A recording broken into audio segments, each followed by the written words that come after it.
Stock magic Telugu శ్రోతలకు స్వాగతం. ఈరోజు మార్కెట్ కాస్త నెగిటివ్ గా రియాక్ట్ అయింది. నిఫ్టీ 197 పాయింట్లు తగ్గి 21,513 క్లోజ్ అయితే బ్యాంక్ నిఫ్టీ 708 పాయింట్లు తగ్గి 47,450 క్లోజ్ అయింది. ఇక నిఫ్టీ 50లో 12 స్టాక్స్ లాభాల్లో క్లోజ్ అయితే 38 స్టాక్స్ నష్టాల్లో క్లోజ్ అయింది. ఇక టాప్ గెయినర్స్ గా Adani ports, ONGC, NTPC, sun pharma, hero MotoCorp ఉంటే టాప్ లూజర్స్ గా UPL, SBI life, state bank of India, Mahindra and Mahindra, tech Mahindra ఉన్నాయి. ఇక కంపెనీల విషయానికి వస్తే గ్లోబల్ ఇన్వెస్టర్ మీట్ 2024 లో భాగంగా అనేక కంపెనీలు తమిళనాడులో పెట్టుబడులు రాబోయే 2-3 సంవత్సరాల్లో 5 సంవత్సరాల్లో వాళ్ళ యొక్క ప్రపోజల్ ఎన్ని వేల కోట్లు 100 కోట్లు పెట్టుబడి పెట్టబోతున్నాయి అనేది వ్యక్తపరిచిన కంపెనీలు. దాంట్లో భాగంగా బ్రిగేడ్ ఎంటర్ప్రైజెస్, ఇది రియాలిటీ సంస్థ, తమిళనాడులో రాబోయే 2-3 సంవత్సరాల్లో 3,400 కోట్లు పెట్టుబడులు పెట్టేందుకు సిద్ధంగా ఉన్నట్టుగా ఒక మెమరాండం ఆఫ్ అండర్స్టాండింగ్ మీద సంతకాలు చేసింది brigade enterprises Tamil Nadu state government.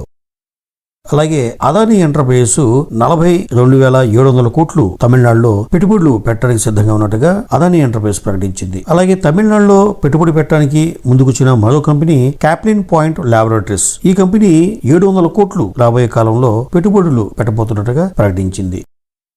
ఇక టాటా పవర్ కూడా తమిళనాడులో వాళ్ళకి ప్రస్తుతం ఉన్న ప్లాంట్ ని ఎక్స్పాన్షన్ చేయడానికి, అలాగే న్యూ ఎనర్జీ ప్లాంట్స్ ని ఏర్పాటు చేయడానికి రాబోయే రోజుల్లో 70,800 కోట్లు పెట్టుబడులు పెట్టబోతున్నట్టుగా ప్రకటించింది టాటా పవర్. అలాగే మరో కంపెనీ అశోక్ లేలాండ్ కూడా తమిళనాడులో రాబోయే రోజుల్లో 3 సంవత్సరాల నుంచి 5 సంవత్సరాల మధ్య కాలంలో 1,200 కోట్లు పెట్టుబడులు పెట్టడానికి సిద్ధంగా ఉన్నట్లుగా ప్రకటించింది అశోక్ లేలాండ్. ఇక గోద్రేజ్ ఇండస్ట్రీస్, ఈ కంపెనీ గుజరాత్ లో రాబోయే 4 సంవత్సరాల్లో వాలియాలో 600 కోట్లు పెట్టుబడులు పెట్టబోతున్నట్టుగా 250 ఉద్యోగాలు కల్పించే విధంగా ప్రభుత్వంతో ఒక ఒప్పందం కుదుర్చుకుంది గోద్రేజ్ ఇండస్ట్రీస్. గోద్రేజ్ ఇండస్ట్రీస్ లో కెమికల్ విభాగం ఈ అగ్రిమెంట్ చేసుకుంది. ఇక రియాలిటీ సంస్థ డిఎల్ఎఫ్ గురించి ఒక న్యూస్ తెలుసుకోవాలి. యాక్చువల్లీ ఈ కంపెనీ ఢిల్లీకి సమీపంలో అంటే గోర్గాం దగ్గర ఒక కొత్త ప్రాజెక్ట్ ని స్టార్ట్ చేసింది. చాలా లగ్జరీ విల్లాస్, ఒక టవర్స్ రూపంలో కన్స్ట్రక్షన్ స్టార్ట్ చేసి ప్లాన్ చేసిన ఈ డిఎల్ఎఫ్ కంపెనీలో ప్రీ లాంచింగ్ సేల్స్ ని స్టార్ట్ చేసింది. సరిగ్గా 3 రోజుల్లో 1000కి పైగా లగ్జరీ ఫ్లాట్లు అమ్ముడుపోవడం జరిగింది. దీని విలువ 7,200 కోట్లుగా కంపెనీ అప్డేట్ చేస్తుంది. ఇందులో ఎక్కువగా 4 bedroom flats and penthouses అన్ని కూడా హాట్ కేకులుగా అమ్ముడుపోయినట్టుగా కంపెనీ అప్డేట్ చేస్తుంది. ఇందులో దాదాపుగా ఈ జరిగిన బిజినెస్ లో 1/4 of the business NRIs book చేసినట్టుగా తెలుస్తుంది.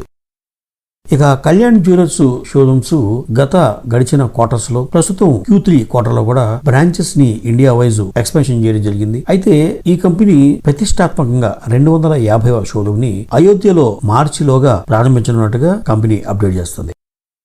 ఇక క్యూపిడ్ కంపెనీ, అంటే ఇది కండోమ్స్ తయారు చేసే కంపెనీ. గత వీడియోలో కూడా ఈ కంపెనీ గురించి ఒకసారి మాట్లాడుకున్నాం. ఈ కంపెనీకి 16 కోట్ల విలువ గల ఆర్డర్స్ సంపాదించింది క్యూపిడ్.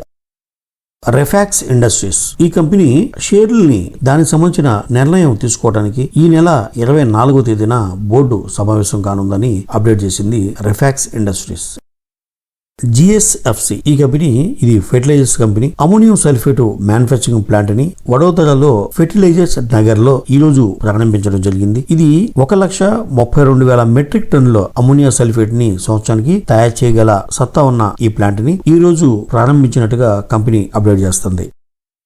ఇక oil India green energy business లో కలిసి పనిచేయడానికి అస్సాం పవర్ జనరేషన్ కార్పొరేషన్ తో ఒక ఒప్పందం కుదుర్చుకోవడం జరిగింది. ఇక బిఈఎంఎల్, దీని గురించి ఒక లేటెస్ట్ న్యూస్ ఏంటంటే mechanical mine field marketing equipment supply చేయడానికి రక్షణ మంత్రిత్వ శాఖ నుంచి 330 కోట్లు ఆర్డర్ ని సంపాదించింది బిఈఎంఎల్. లెమన్ ట్రీ హోటల్స్, ఈ lemon tree hotels every quarter లో మనం చూస్తూనే ఉన్నాము. చాలా సార్లు న్యూస్ లో వాళ్ళ యొక్క హోటల్స్ ఎక్స్పాన్షన్ చేసుకుంటూ పోతున్నారు. ఫర్దర్ గా రాబోయే హోటల్స్ గురించి అగ్రిమెంట్లు చేసుకుంటూ వెళ్తున్నారు. దానికి సంబంధించిన ల్యాండ్ అక్విజిషన్ చేయడం, ఈ ఫ్రాంచైజీ అగ్రిమెంట్లు చేసుకోవడం, ఇలా చాలా అగ్రెసివ్ గా బిజినెస్ చేస్తుంది లెమన్ ట్రీ హోటల్స్. ప్రస్తుతం ఈ లెమన్ ట్రీ హోటల్స్ ఉత్తరప్రదేశ్ లో రాబోయే లెమన్ ట్రీ హోటల్ కోసం ఫ్రాంచైజీ అగ్రిమెంట్ చేసుకుంది లెమన్ ట్రీ హోటల్స్.